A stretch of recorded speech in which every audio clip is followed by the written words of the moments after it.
देखिए, जो अपना शहर होता है वो अपने खुद को खींच ही लेता है, लिट्टी चोखा खींच ही लेते हैं वापस आपको। तो पहुँचे हम भी वापस और सीधा जाके धावा बोलेंगे।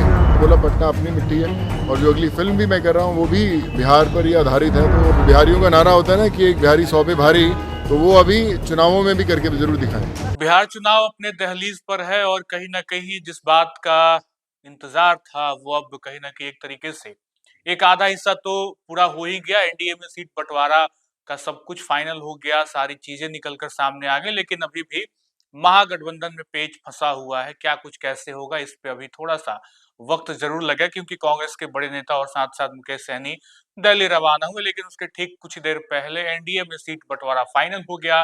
डेटा सीटों का आंकड़ा निकल कर सामने आ गया, लेकिन इसी बीच सोनू सूद का जिक्र हम करेंगे, क्योंकि आपको वो साल याद होगा 2020, जब पूरा बिहार, ये पूरा देश कोरोना से त्रस्त था, पूरी दुनिया में कोरोना महामारी थी। उसी बीच सोनू सूद ने इस तरीके से बिहार के लिए एक कदम आगे बढ़ाया था और बिहार वासियों के बीच वो खड़े थे, सेवा भाव से लोगों को पहुंचा रहे थे अपने घर।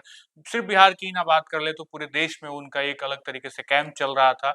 वो लोगों की सेवा में जुटे हुए थे, और जब आज बिहार चुनाव नजदीक है, डेट तारीख सब कुछ तय हो चुका है, पार्टियां तैयारी में लगी हैं, तो इसी बीच सोनू सूद बिहार पहुंचे हैं और उन्होंने बिहार को लेकर कुछ कहा है। वो बता रहे हैं किस तरीके से जब बिहार पहुंचते हैं, पटना पहुंचते हैं, तो ऐसा लगता है कि अपने घर आ गए हैं। और एक बिहारी 100 पर भारी, ये नारा आपको याद होगा, एक बार फिर से सोनू सूद ने इसी नारे को दोहराया। साथ साथ सरकार को लेकर ये बातें कही कि सरकार किसी की भी बने, बिहार का विकास होना चाहिए। और आपको याद होगा 2020 के बाद किस तरीके से सोनू सूद के चुनाव लड़ने या राजनीति में आने के कयास लगाए जा रहे थे, लेकिन सभी चीजों का उन्होंने खंडन किया था। और आज जब बिहार चुनाव के बीच वो पटना पहुंचे हैं, तो क्या कुछ कह रहे हैं, सुनिए।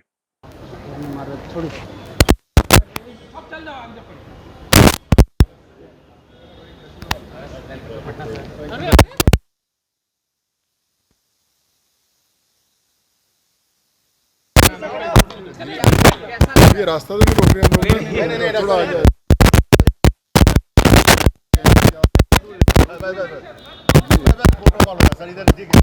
जी जी,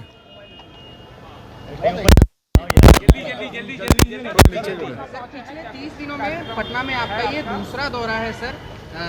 पटना ज्यादा पसंद आ रहा है, कैसा लग रहा है सर यहाँ का विकास? देखिए, जो अपना शहर होता है वो अपने खुद को खींच ही लेता है। बड़ा अच्छा लगता है। मैं जब भी पटना आता हूँ ऐसा लगता है वापस अपने शहर में आ गए हैं।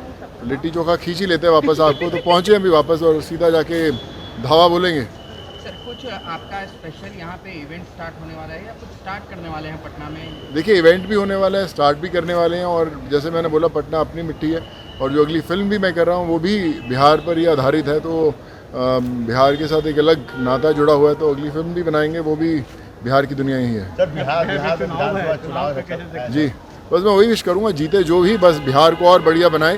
जो बिहारियों का नारा होता है ना कि एक बिहारी 100 पे भारी, तो वो अभी चुनावों में भी करके जरूर दिखाएं। सर बिहार में क्या बोल रहे सर?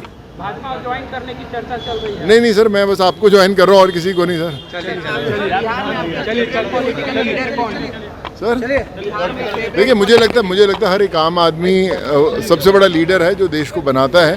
बस जब वो एक इंसान अपने देश को बनाने लगेगा बिना किसी सेल्फिश मोटिव के, तो मुझे लगता है अपने आप स्टेट की तरक्की शुरू हो जाती है। थैंक यू भाई, थैंक यू भाई, थैंक यू। तो आपने अभिनेता सोनू सूद को सुना। बिहार का जिक्र करते हुए उन्होंने कहा कि राजनीति अपनी जगह है, बिहार में किसी की भी सरकार बने, बिहार का विकास होना चाहिए। शिक्षा स्वास्थ्य की बात हम बिहार में करते हैं और देखते हैं किस तरीके से बाकी राज्यों के कंपैरिजन में जब हम बिहार की बात करते हैं, तो बिहार में भी बहुत बड़े बदलाव की जरूरत है। और लगातार हम ये देख रहे हैं कि जब भी कोई बड़ा व्यक्ति बिहार की तरफ अपनी नजर को दौड़ाता है, तो ये देखता है कि बदहाली के बीच कैसे फैक्ट्रियां लगाई जाए, कैसे उस तरीके की चीजें शुरू की जाए कि बिहार को एक नए रास्ते पे लाया जा सकता है। रास्ते का जिक्र हम जरूर कर रहे हैं, लेकिन हमें ये भी देखना होगा कि इसी एनडीए सरकार में बिहार में रास्ते, सड़कें खूब बनी है। सड़कों का जो चौड़ीकरण हुआ है वो बहुत ही बेहतर तरीके से हुआ है। तो कहीं ना कहीं ट्रांसपोर्ट तो बेहतर हुआ ही है, लेकिन बाकी चीजों पे भी अभी बहुत काम करना बाकी है। और इसी भी सोनू सूद का ये बात की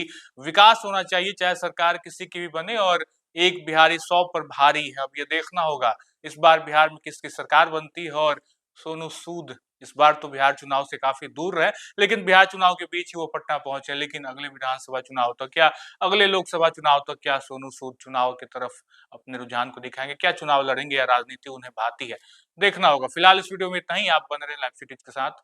बहुत बहुत शुक्रिया।